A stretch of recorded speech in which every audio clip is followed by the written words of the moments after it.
Hello and welcome to the Press the Action Button podcast where I, Yusuf, am joined by... I told you I don't like being led up with the one name answer. I'm Newman, your brother. Yeah, what do you want to say? I'm a bit sick. I want to say my name. I want to say my name is Newman. I'm a bit sick. Why'd you have to get that in there? Because I just realised how funny my voice sounded there. Hello and welcome to the podcast, and I'm joined by Newman, who's going to give a full profile introduction. My name, you just said my name again, so my name is Newman. Hello, people. Great. Happy to be with you again, one more game this week. Welcome to a special episode where we, as you've all seen, went to Gamerfest this week. Yeah, I can't wait to tell everyone about it. Which we will do later. It'll be the main part of this because we don't have a review for this show because we've reviewed Gamerfest. So until then, I'm going to ask you, how have you been? Yeah, I've been okay. As I say, I've been a little bit sick. I've been investigating cold plunges and... Oh, right, when you get into the cold water. Yeah. All right, I thought you meant like a cold plunger. Aren't all plungers cold? So room temperature. Depends what's in the toilet. What could be in the toilet that's cold? No, hot shit. I said a cold plunge. Jesus Christ. Yeah, so I've been trying that out for a change. And it was really bad time to do it, and I only realised how bad it was to do it when I told my friend, and he's like, "Aren't you sick?" And I was like, "Yes." He goes, "So why are you getting into cold baths?" I was like, "Well, my wife has been away, so she hasn't been around to tell me that it was a bad idea." But anyway, so you haven't been doing it in the sea. You've been turning on, like, filling your bath with cold water and getting in. Yeah, exactly. God, how long are you getting in there for? I'm trying. Well, I went 3.5 minutes first time, and then went 4 minutes 20 seconds second time. Okay. But it's it's like uncomfortably cold. Yeah, it sounds it. Yeah. To the point where your body, where you're like. And I've heard it's supposed to have a lot of benefits. Yeah. I better hope it does because it's very uncomfortable. But no, honestly, I did it kind of after I did it. I felt like my body was like on fire after it. Like it was like. That's one of the first burning. signs of hypothermia. Is it? Yeah, genuinely it is. Well, no, it's not. It wasn't cold enough. I mean, it was like. The coldest it was 10 degrees outside, so it was a cold top from that, so it wouldn't have been that cold. But anyway, yeah. We're trying that out. And but that's not how water temperature kind of works in the same way. Like, yeah, but 20 degrees outside will be really warm, but not in a bath. No, that's true. But like, if you ever turn on the cold taps here in this country during the summer, it's much cooler than when it is in the winter. It's freezing in the winter when you turn on the cold taps. Is it? Yeah, of course. I mean, the taps are under the pipes are under the water, and they're absorbing the cold of the season. Okay, fair enough. Yeah, so that's been interesting. I know people that do it out in the sea. Yeah, I'd say it's really good for you. Yeah, but it is the kind of thing like you go out and you do it for a couple of, like, if it was your first time, you don't do it for 5 minutes kind of thing. Like, it's really dangerous. Yeah, no, that's why I did it for 3 minutes. I've been watching, like, Andrew Huberman, do you know him? Oh, he's really great. Love him. He's like this neurologist. Oh, is he a neurologist? He's like a neurobiologist or something. Okay.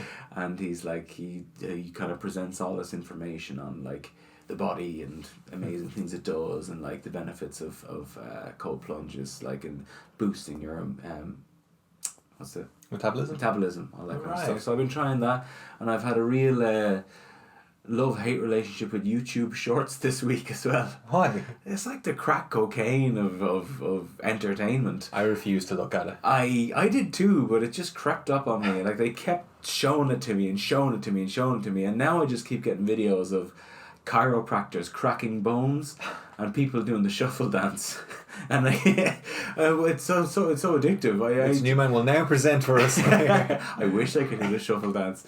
It's just looks amazing. What's the shuffle dance? It's when you move your legs like in a shuffle. I'll show you after this. All right, kind of like MC Hammer used to do. Wasn't that called the shuffle? No, I don't think so. No, it's not like that. Right, but okay. It looks. I'd say it is harder than it looks. It looks so cool. Okay. But yeah, so that's what I've been doing. Fair enough. Nothing gaming related. But I have been playing a game which I will present to you all next week, and I finally completed a game. 20 hours I put into it, Yusuf. And it is a modern game, so I bet you can't wait for that one. Very good. How have you been?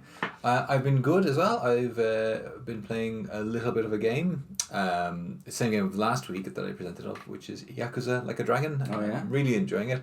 I had a bit of a trouble with it though, because my good brother here took the controller, the charging cable to charge the controller. I was playing the game, and it's a very long story, narrative-driven game. Big long sequence. I get that warning that the battery's going to go. I was like, ooh, right. Well, I've only got the one controller there because I keep the other one here for playing. For playing 2-player games with you. And then I went to plug it in. I was like, shite, I don't have a controller. And I have no way of doing this. And I can't skip through the sequence. And I wanted to like turn off the PlayStation as well so I could save it. But I couldn't do it. And I started worrying and I started looking at ways of charging it. And then I realised that the one that goes into the controller is the same for the more modern Macs. That's what I was going to say. So it's USB-C. Yeah. But it won't charge the controller. Why? It's like too high voltage. Or something like that, yeah. Weird. I think if you have an iPad 1, it will charge it, but the controller will not charge it. So I thought to myself, well, hey, here's some 3D thinking. I will plug my controller USB into the controller, the other one into the Mac, and I will charge it via the Mac. You know? Okay. Right. So I did that. Kind of worked for a bit. Then it wouldn't connect to my PlayStation. Then my Mac exploded and it wouldn't work with the PlayStation anymore. It was locked to the Mac somehow. It like basically... There's weird software in those things, isn't there? Because it does that auto connect thing. You know what I mean? Because that's how you sync a controller to something. And right. I guess as far as a PlayStation or an Xbox is a computer. Yeah. And when you plug a cable into it, it links it up and syncs it up to work together. Even the Mac? On some level, because it wouldn't work with the PlayStation. So weird. So then I had a PlayStation which I couldn't turn off in the middle of a big narrative sequence. My finally charging a PlayStation controller that was plugged into the Mac, which I couldn't do anything with, but I couldn't connect it to the TV. Then for some reason, after a certain amount of time, my wife figured out, why don't you just plug the USB-C into the PlayStation? And I looked and it turns out it is a USB-C plug in the PlayStation. That's what I was...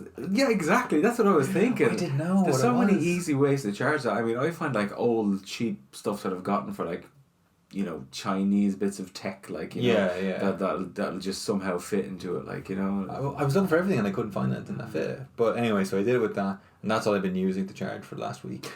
Well, so maybe you should bring your PlayStation over sometimes when we're playing a game, and then you won't have the danger of leaving your plugs here. Leaving? You took my plug.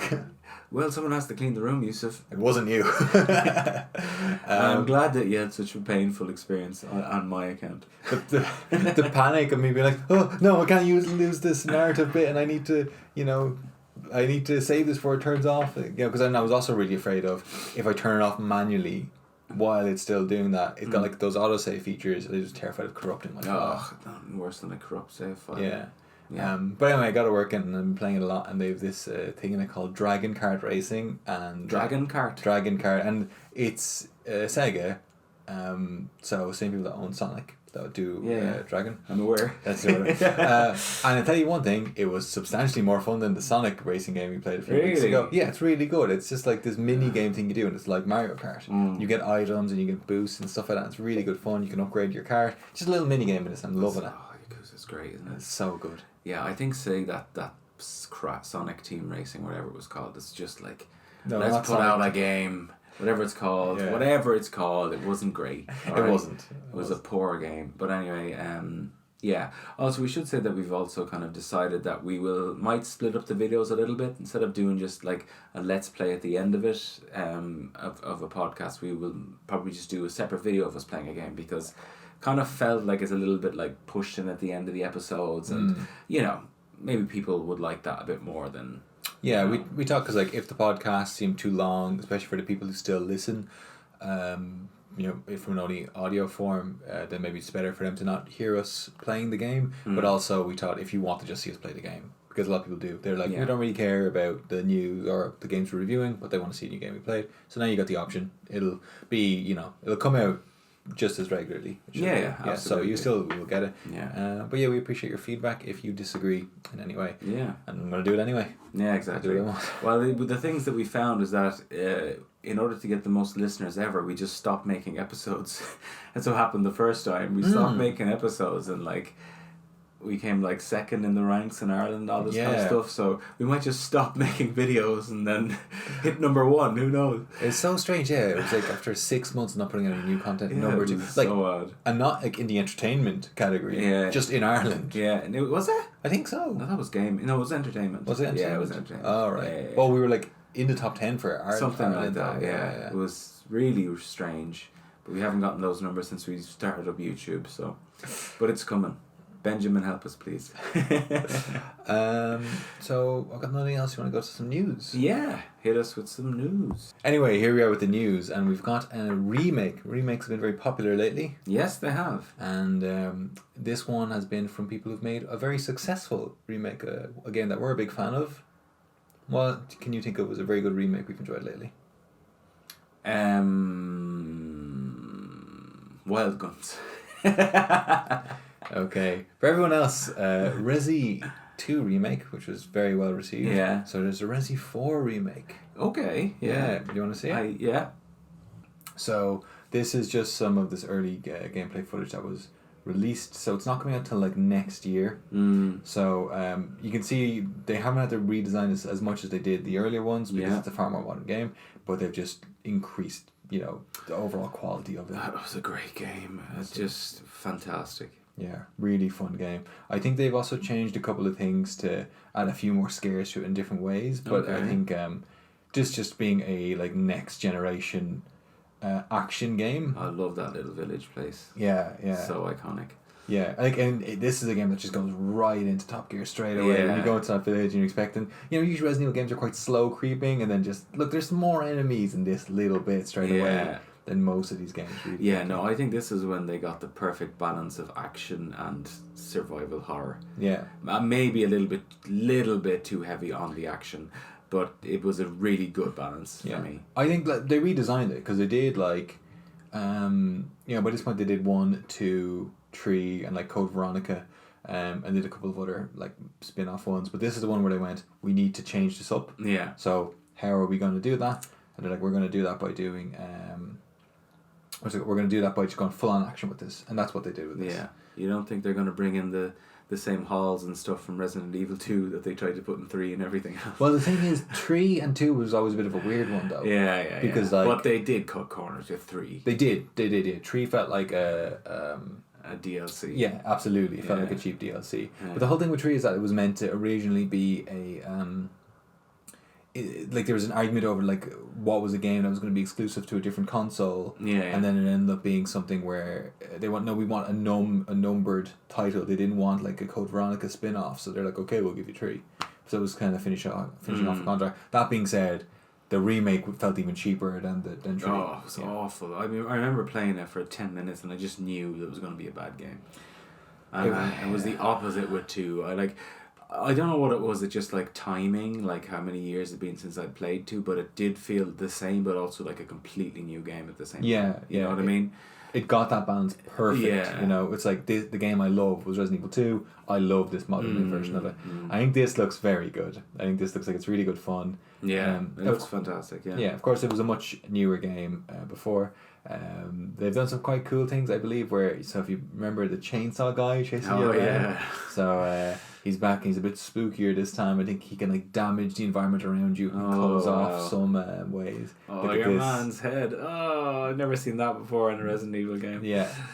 He's already got those little like parasites in him. So I think that's one thing that they've changed with, is that happens a lot earlier. So it's not gonna, I think there's gonna be little differences in this from the first one. Okay. From Resident Evil 4. Yeah. So, looks great. Looks absolutely amazing. Now the next bit of news I have is very much catered only for you. Okay. Trombone Hero 2? No. It's a game that you love and you talked about quite often as well. Okay. It is a game that is once again a bit of more of a remaster. Okay. Than a remake. All right. It is on the Switch. It comes with the kind of N64 pass that they have. Pass? Yeah, no, the pass. You pay like the subscription. Oh yeah. It is Pilot Wing 64. Is it remaking it? No, they've remastered it. It's already out. Remastered? Yeah. It looks exactly the same as the first one. Well, I've seen some comparison videos, and you wouldn't believe how blurry and bad the original one Really? was. Yeah, Okay. It's basically saying it's the same game again, but they've improved it slightly. Okay. Rather okay, than okay. being Okay. rather Remember than him, yeah. than it being a completely different one. So yeah, as I think I named this on our most relaxing game ever podcast. yeah, This is one of them. it is a really good fun game. It's so liberating. There's nothing better than a flying dynamic in a game, if it's done well. Yeah, I think you would get sick of this game now very, very quickly if you're going to play it nowadays. Well, I played it recently. I played it for that podcast again. That we did last year or 2 years ago. Will you get on the Switch, you think? No. I don't really play the Switch, I have to say. No. I just... for me, it just doesn't... It's great that it's portable, but like there's something... I would just much prefer to pick up a PlayStation Pad. I don't know what it is. I don't know why that is. I know people love their Switches. I know they have a lot of games that I would love to play, particularly like nods to the past, but I don't know, there's just something about it. It never quite got there for me. I think it's quite different, and there's some bits I love, and I like. Yeah, the handheld thing is great, and I love it. I thought you'd love it more, kind of as a father, just being able to be like pick it up and put it down quickly and easy. Yeah, no, I did play a few games on that where I was like, it was great to be able to do that, but I can't. I don't know. I can't put it together. I mean, fair enough. Yeah. I'm a big fan of the Switch, although I must say I haven't played it in a long time either. But I think it's because the PlayStation 5 is a lot newer, and there's a lot of games on that I wanted to play. Yeah, probably. You know? But I do want to go back to the Switch quite soon because I want to play Bayonetta 3, which is out now. And Switch only, is it? Yeah. Really? Yeah. Okay. And Xenoblade. Okay. Xenoblade 3, I think it is as well. Right. Okay. So I loved Xenoblade games, they're brilliant. And I loved the first two Bayonettas, and I think both of those games are meant to be excellent. But I've got a big backlog of PlayStation 5 games. Yeah, so do I. So I want to get through them. Now, the next thing, once again, very Sega related, didn't mean it to be. So, you like games? Well, I do like games, What would you do if you could have a super game? I consider all games super, Yusuf. Well, Sega is going to propose a super game, as they've called it, which is they plan to deliver over $600 million in lifetime sales. So this is a bit of an odd one. They're planning to make some sort of giant project, right? And I thought this is quite interesting because I thought it went away from what Konami did when they got rid of Hideo Kojima. Okay. Well, that was a bit of a messy thing, but the whole thing where they were going, look, Metal Gear Solid games are brilliant, they're really highly rated, and they sell really well, but it's such an investment that we want that they go, we would rather do these smaller mobile games where there's less risk, and we are almost, at the end they kind of think they get the same thing. Okay. As far as they're concerned, when they look at the numbers at the end, they're happy enough doing that. Right. But Sega are saying that their ultimate goal is a super game, is to create a game so revolutionary that it attracts far more active users than any of the group's games to date. Isn't that what every developer would want? We want to make a game that sells a lot. I don't think that is, but like what. But I mean, yeah, they want to make a game that's successful. But I don't think the plan is that they're going. There's something revolutionary about it. There's something different about the game. Okay. Yeah. Well, hit me. What is this mysterious super game? There is almost no information except for great story. Except they want to have it in the hands of people by 2026. That's fucking years away. Why tease it so far ahead of time, Sega, and give us no details? Well, because you can't go, here's our revolutionary super game, it took 5 months to build. Yeah, but give us some outlines. Well, I don't know. Is it AR? Is it VR? Does it include Sonic fighting Captain Falcon? I don't know. Something, It is a bit interesting, but like I was thinking about it, and lately, some of the best games I've played have been Sega games. Right? Apart from Yakuza, what? So, of the last ones, Yakuza 0 and Like a Dragon, which I really loved. Yeah. The Persona series is absolutely fantastic. Is that Sega? Yeah. Really? Yeah. Wow. But like, I mean, I think about just like not just within the last couple of months, but if I think back to those games which I played recently, which have been like, oh, that's a 10 out of 10 game. Then I think of like a Persona 4 Golden, which I played on the Switch actually. It was a Switch. Maybe it was Switch. And then the Persona 5, and I played Persona 5 Strikers, and I played Yakuza 0 and Like a Dragon, and these games Valkyria Chronicles of Sega. Oh as well, yeah, that's wasn't quite it? good as a strategy game. Yeah, that was great. A lot of these games are really good games. Narratively are brilliant, but you know what the thing is about those games? Very Japanese. That's what I like. That's what I like, but Yeah. I think that's probably what's stopping Sega from going bigger, because some people just will not play those games. Yeah. I suppose they're not like a COD or Exactly. you know, Grand Theft Auto or GTA, something. yeah. Where they know that. So I don't know, what's the population of America, like 300 million, 400 million? No idea. Sorry, American friends. What, hundreds of millions? You know what I mean? Whereas Yeah. you think like, oh, like we in Ireland quite often think that the UK market is a bigger market, a huge market compared to us, but their population is like 65 million. Yeah. So we've been like what, 7 now or something. Yeah, about that, you know. Yeah. So when they're thinking about like what markets they're going to do, if they look at the US market, they go, that's huge, and that's why they always want to make games work in the US, or vice versa. When other companies want shite to work in China, they go, there's a huge player base there. Yeah. So I think that's kind of what Sega are looking at. Let's see, they made a lot of really good things, but I wonder what it would be like. Yeah. So you've absolutely no details. No. Do you think that's interesting? That Sega are trying to... No, look, I do. Yeah. I do. It's just, you know... Yeah, I suppose they've kind of taken the route of being like the kind of underhanded isn't the right word, but they've been kind of playing their game in the shadows of, you know, releasing a really good, you know, kind of cult classic game here and there, and they are super popular with people who like them, but they haven't kind of gone for the super ambitious broad stroke of this is going to be a huge massive game or a change that everyone's going to be into. So yeah, no, I mean, it's great. It's great to see Sega trying to do something like that, but yeah, what that means, I mean, I'm sure everyone would love to be able to do that, right? Yeah. So are they going to release a console? Are they going to like... I don't think it'll be a console because they do specify game. Let's see. Let's see where they go with that. But I don't think most developers do that. I don't think they think I think they go, yeah, let's maximize profits. Yeah. When they come down to it, but I don't think they're going, let's absolutely blow everybody out of the water, right? I think that they think like, let's try and do something that's going to work, or it'll be cool, it'll be a nice thing to work. But I don't know if the first thing they do when they build a game is they go, look, let's make a great game. And look, there's probably different parts of it. Maybe the people who are more worried about the income of the game will go, we got to make sure that this will do well. What markets will this do well in? Who will this, you know, please? How is this going to work? There's going to be a bit of that, but I don't think generally, you know, the overarching company are going, let's make something that's going to be like we've never done before. Okay. You know. All right. Well, I think Nintendo do that a lot, don't they, with the Wii and the Switch, and you know, they keep shifting the dynamics of what gaming is, right? That's true, yeah. But I mean, I think that's good if somebody else is going to try and do that. No, it's great. I mean, I wish Sega no particular harm. No. Sounds like you do. Hello, Sega.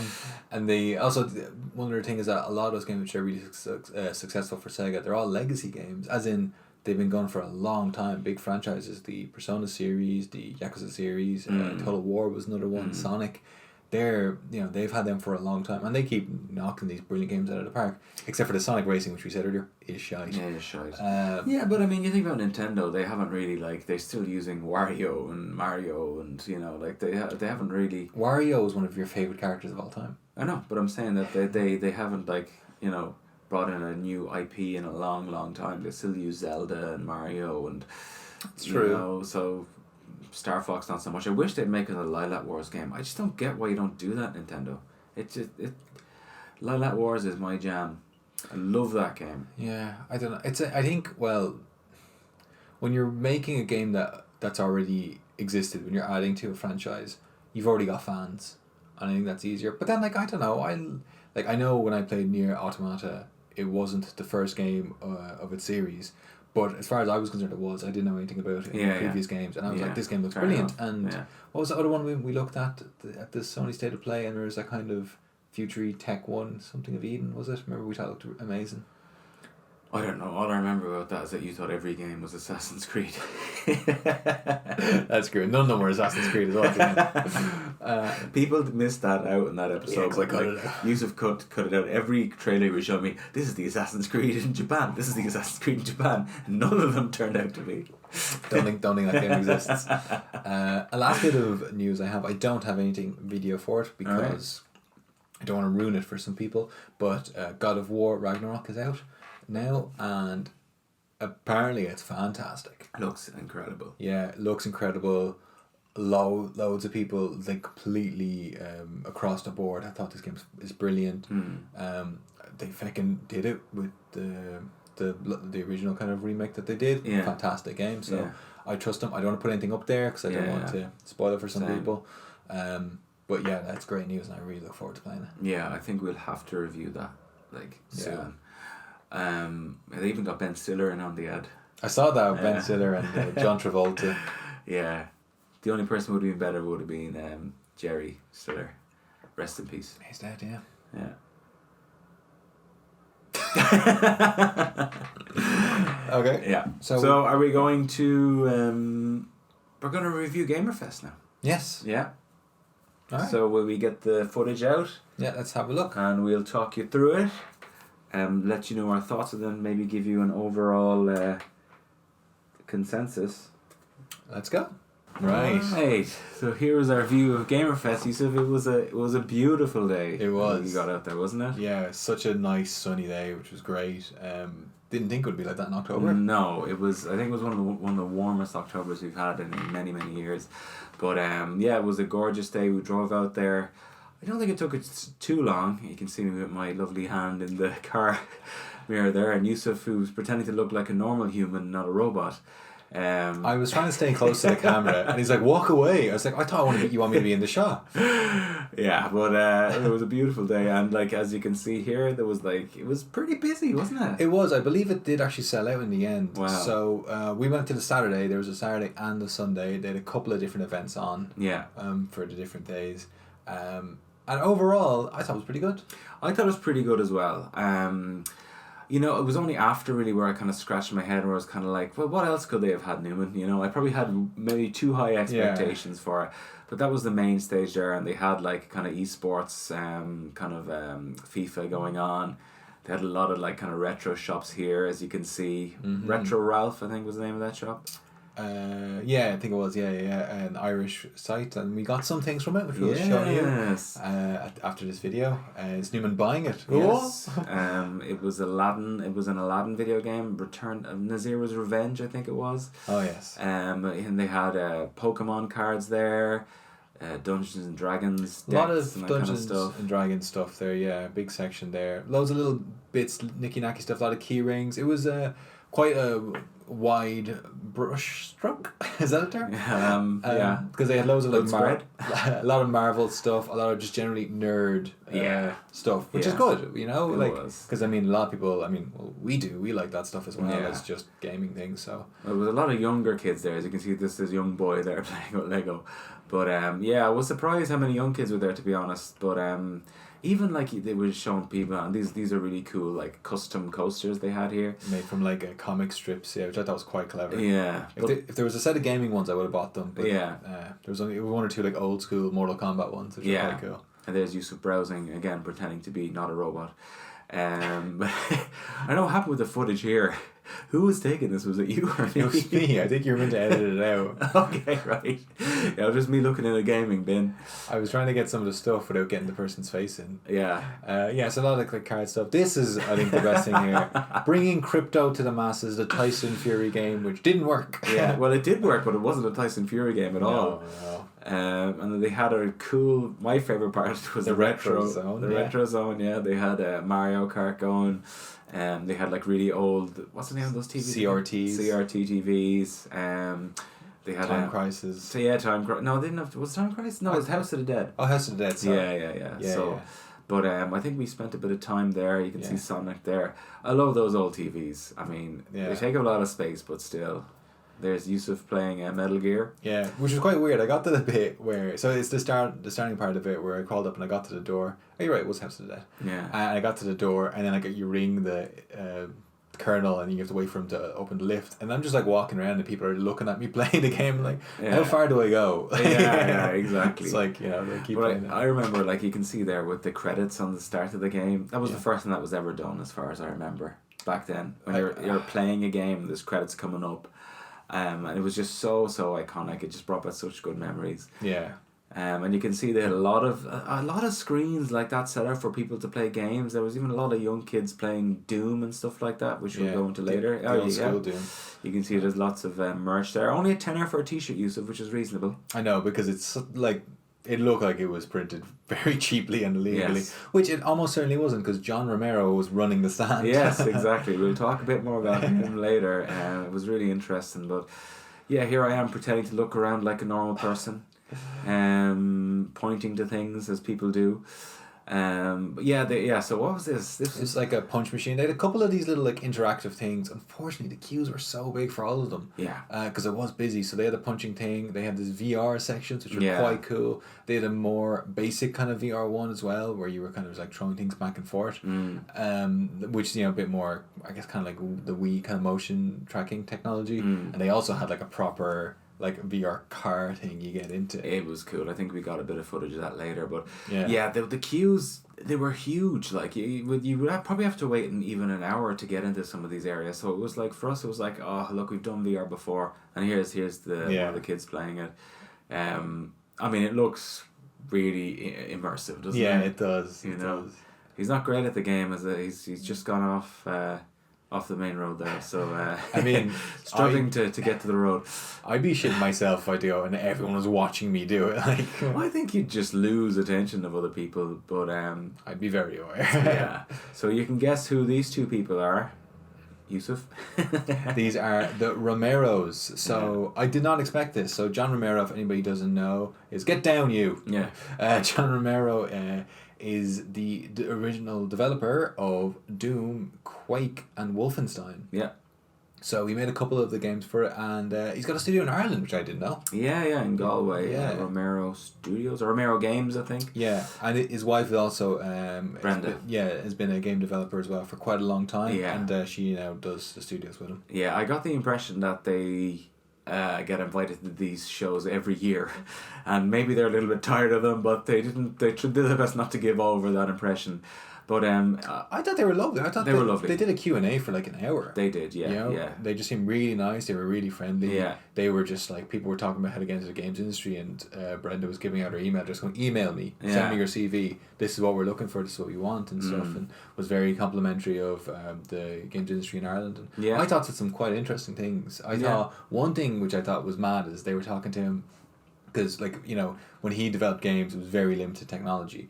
I thought one thing he said that was interesting was, somebody goes to him, do you miss those days when it kind of bred creativity? Yeah. The idea of being limited by technology. Yeah. And he was like, those days were great, but no, I like that I can just make a game. That my job's not being a developer. Yeah. That's not being a coder. Totally. Yeah. He's like, give us Unreal Engine and I will make the game in Unreal Engine. That will do the stuff, rather than having to, build absolutely everything from the ground up. Yeah. No, I totally get that. It was funny because I kind of looked up the history of Doom and that a little bit after the show, and it was him and John Carmack, I think. John Carmack is just like this next level programmer. Like he's just like, if you imagine like an uber nerd who knows everything about computers, it's him. Right. Like he's done so much stuff. He worked for Meta for a while, but the impression that I got was that he I wouldn't say he had a falling out with John Romero, right? But he kind of, I think he did kick him out of ID software, as far as I know, because he kind of felt like he was like, I think he alluded to like the work ethic of John Romero. Oh, really? Compared to him, but I'd say his work ethic would be like over the top, 16 hours, like straight coding, and like he's done so many things, and he said John was like massively like instrumental in a lot of that stuff, and he was an incredible designer as well as a programmer, and he was doing stuff that he'd never seen at that time. But you kind of forget how like next level Doom and Wolfenstein and Quake and all that was back then. And it was really fascinating because you even saw like probably 12 and 13-year-olds younger than that kids playing Doom there, the original the original Doom. It's just like such an iconic game. But it was great to see them, and I actually asked them a question as well about crypto, but they weren't interested. You were trying to sell them his own crypto coin. I wasn't. I work for a crypto company, but I'm not the person to ask about crypto. But I was just interested because I'd seen a lot of the industry moving towards, instead of like microtransactions, into like a gaming currency that is on crypto. So I was interested to see what they felt about it, but They said that because they have a very strong sustainability policy, they didn't really agree with it. But that's fine. But no, they were lovely, and it was great to see them. And I thought it was a decent enough day, enough show. The merch was cool. We picked up Aladdin, and we picked up this poster here, which you should show you, which we will from next week. I have mounted on the wall. Yes. So. I know. It's a little bit low res. I don't know if you can tell, but I was thinking this certainly was probably never created to be printed like this. That's true. You know? Yeah. So we got that from the stand. It was like 10 quid. It was €10, yeah. Came framed. And I got Aladdin's, I think it's Nazira's Revenge for the PlayStation 1 as well. Yeah. Because I love the Aladdin games. We'll show a trailer here maybe, but it just looked really, really good. Like, you know, it kind of reminded me of the... PlayStation did a lot when it kind of started trying to transition from like a platformer to like 3D worlds, like they did with Hercules, and they mixed 2D and 3D with that. I love Aladdin, like anything. I love Disney games for some reason. I don't even know why, because like they don't even make them themselves most of the time. But they're a great world, though. They are a great world, but like I mean, as you can probably see from the footage now, it's a little bit choppy. It's not the best resolution, but it is PlayStation 1. And, you know, I always find with those games, when you start playing them for a while, your eyes adjust to how bad it looks pretty quickly. Yeah. So it is crazy. You look back at old games, you realize what you fill in. And definitely. I remember seeing like the Pilot Wings thing, and you're like, that's not remastered, and it's like I wouldn't have thought it was remastered either. Maybe remastered isn't even the right term. Yeah. But I looked at what was there before, like a comparison, and it's just so blurry and smudgy. This makes me feel sick looking at it, like trying to concentrate on something that's not in focus. You can't see a thing. Yeah. I do wonder, like, you know, people who've been born in the last, you know, decade or two, if you could bring them back to play our games, would they even be able to, like... You said it, yeah, but I imagine you, when you work all day on a computer, right? Yeah. Imagine it was a black background with green text on it. Yeah. You'd be vomiting after 5 minutes. Like, you would not be sitting there for such a long time looking That's at true. it. Like, that's horrible. True. Yeah. But overall, I thought it was quite good. Like, yeah, I remember, like, thinking about it going, like, oh, what would you really want from this? And... yeah, maybe if it was something like, oh, here's going to be Hironobu Sakaguchi, you know, or something talking, or, you know, like at one stand, then like 2 hours later, it might be somebody from Nintendo, like, talking, or something else, like, you're like, oh, well, that'd be good, but that's good, that's, realistically, we're not going to get that in Ireland, you know? That's true. So, that's fair enough. For what it was, I thought it was quite good. It was pretty good. Yeah. I might have liked a little bit more of, you know, like a retro gaming shop, you know, because I found that Ralph's section was good, don't get me wrong, but it was a little bit limited, and it was packed, like, it was so hard to get to it, you know, but no, look, thank you, Ralph. What was his name? Was his name Ralph? I think it was Ralph. Retro Ralph. Picture of a dog for a logo. Yeah, exactly. Yeah. So but that was good. They also, on the Sunday, they had like a cosplay competition, which I thought would have been quite cool. But there was a lot of people dressed up there as well. There was, Did a pretty good job. Yeah, no, it was lots of cool costumes, and a little bit too old for that now, but you never know. If I found my Donkey Kong tie, I would have thrown it on. It's as far as you'll go. Exactly. Yeah, that's enough. Yeah, I liked it though. I thought it was good fun, and I'm glad that kind of thing's happening in Ireland. Same. What would you rate it out of 10? Maybe like as a day out, maybe like an 8 out of 10. I'll go with 7. Yeah, it was good. It was nice to go out there. I was really surprised. I didn't know John and Brenda Romero were going to be there. Neither did I. Just hearing their input on some things, and kind of like the games that they're responsible for, and their kind of view on games. So I think it was pretty cool. Yeah. There was a kind of some things where like there was a load of PlayStation 5s there for people to play. Yeah. And you're like, all right, look, that's kind of cool, but I just don't see in which situation you and I would go to that thing and be like, oh, let's go sit down and just play an old a PlayStation 5 game that's out. Exactly. And isn't a new one. Like, all right. Yeah. It's just a bit odd. It was weird. It felt like it was filler. You know, it's like, well, let's fill up the floor a bit with some PlayStations, or you know, like. But look, at least they didn't cheapen out on it. No, it was pretty cool. It was nice to do something different. You know, nice to have stuff like that coming. Maybe if we have some other kind of gaming related shows coming, or because I know that there's a famous gaming composer here, Emer something. Emer Noon or something. I don't know what her name is, but she's done a lot for like Zelda and stuff, and she puts on these gaming concerts. Concerts. Oh right, yeah, very cool. Yeah. I think you've heard of her. Maybe I have, yeah. Maybe I have, but I didn't. Yeah, but she kind of mixes Celtic music as well, so... Oh, right, maybe, I think I have. Yeah. So I think maybe we'll maybe give a review of that one day or something. But no, all in all, it was nice to do something different. And 7 out of 10. Good. Right, so next week, I guess we will be back with a more normal episode, traditional episode, where we'll have our reviews, and then in a separate episode, we'll put out some gameplay. Yeah. Where I've decided I'm going to get far more competitive with this and beat you. Ain't gonna happen. And I made a point to review a spooky game for you guys because it's been Halloween. Now, by the time this comes out, it's already after Halloween. And the time the next one will come, it'll definitely still be after Halloween. Welcome to our Halloween episode on Christmas Day. I started playing this game 2 weeks before Halloween just for you guys. All right? So you should have done Nightmare Before Christmas. Got across all of them. Is that a game?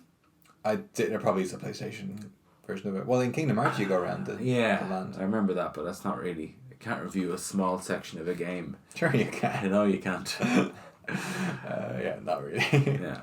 Anyway. Okay. So yeah, listen guys, thank you as always for tuning in. And we love all of you, especially you, Shigeru. So thank you very much. And Yusuf.